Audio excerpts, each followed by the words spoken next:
Hope everyone is having a fantastic day. This is part 2 of our For Sale by Owners series. If you're looking to turn for sale by owners into listings, this is a must watch. Hope you enjoy.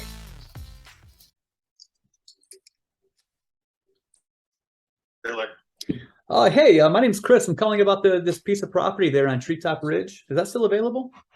Yes, it is. Excellent, excellent.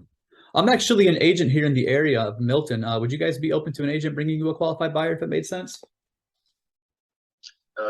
Yeah, I mean, I'm not interested in having somebody list it. Right, right. No, I'm just talking about from like a buyer standpoint. Like if I had somebody that was like maybe a developer or an investor of some kind that was interested in coming out there and possibly picking this property up, would you be able to work with an agent? Yeah. Perfect, perfect. Have you gotten any offers on it yet so far? Nope, not yet. Okay, great. I've got the pictures kind of up online right now. What made you guys decide to put this on the market?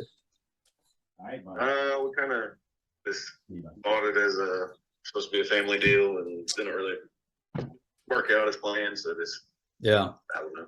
Yeah, so you may as well take advantage of the market while you still can. I mean, values are still higher than they were in pre-pandemic conditions, right? I mean, Yeah. It's still a seller's market. I mean, liquidate if you can. Definitely. Definitely. Very cool. Do you know what flood zone these are in? This whole property's in? It's like an X? I don't have a clue, man. I know it's on like 12 acres, is up on top of the hill. I think the elevation's like 130 feet above sea level, and then the rest of the property is at 90 because it drops off a big hillside. Right on. Right on. Okay. Well, I'm curious, just hypothetically speaking, if like 3 or 4 weeks go down the road and for whatever reason the property hasn't sold, would you consider other options? Like, would you list it with an agent at that point? No, man, it's kind of one of them things. Just if it sells good, if it doesn't, Gotcha. So you're in no hurry. I'm not losing anything. So. Yeah. So you're in no hurry whatsoever. The property's paid for. You're good to go. You can just kind of sit on it for a while, wait for the market to improve. Yeah, I should have listed it a while ago. But it was one of them things. Just I don't know because the interest rates have definitely gone higher. So right, would have been better sell earlier. Did you say you had it listed before? No, I said I should have listed it a little bit earlier than I did, but I just dragged my feet. Right on. Right on. How did you come up with the price tag of 735? You looking at comps, or is that just what you need for it for another project moving forward, or what? That's just what my wife came up with. Okay, that's a good round number for sure. For sure. So you guys are not interested in listing it under any circumstances, is that right? Not right now, man. I mean, we've had it listed for 2 days. Yeah. I'm not saying a year from now or something like that. If it doesn't sell. Right. Yeah, I'm not interested in listing this like right now. Obviously, I'm just asking like if something were to happen like 3 or 4 weeks down the road, or maybe 60 days or 90 days or however long it takes for you guys to throw your hands up. I just know that, I mean, you're right. The market isn't the same as it was 6 months ago. You can't just put a sign out there and wait for your phone to ring 20 times with an offer. It just requires a lot more proactivity, especially pairing that with the seasonal cooling with it being after Labor Day, school has started, and you got the holidays coming up. So it's just a little tough of market to navigate through. If you were kind of interested in possibly just having a discussion about listing it, if the numbers were to make sense, obviously, then I would love to have that conversation with you. I'm on a small team. We work primarily with investors. So I was thinking maybe we can get together and kind of go over a marketing plan. If it makes sense to move forward, great. If not, that's okay too. But at least at that point, you have the information. Yeah, maybe just call me back in a few weeks if it's still up, man. Yeah, that's no problem at all. No problem at all. Would it be okay if I actually sent you my resume? Give you a little bit of background about myself and a little bit of how I sell properties? Yeah, that's fine, man. Cool, man. What's a good email for you, big man? Yeah, what I'll do is I'll just send you my resume, and then maybe in like in a week or two, I'll just follow up around, see how things are going. Maybe we can reevaluate at the time. Then maybe we can set up a time to get together for a few minutes, if it makes sense. Appreciate it. Awesome. Hey, thanks for the information. Have a great day. No problem. All right, bye. And there it is. What a great call with a complete uninterested self. Like, he is completely not interested in talking to a real estate agent. Most real estate agents are going to lose him because they're going to try and beat him over the head with the "let me list it" stick. Yep. Absolutely not open to that idea at all. He's going to tell him to F off, and he's going to get off the phone.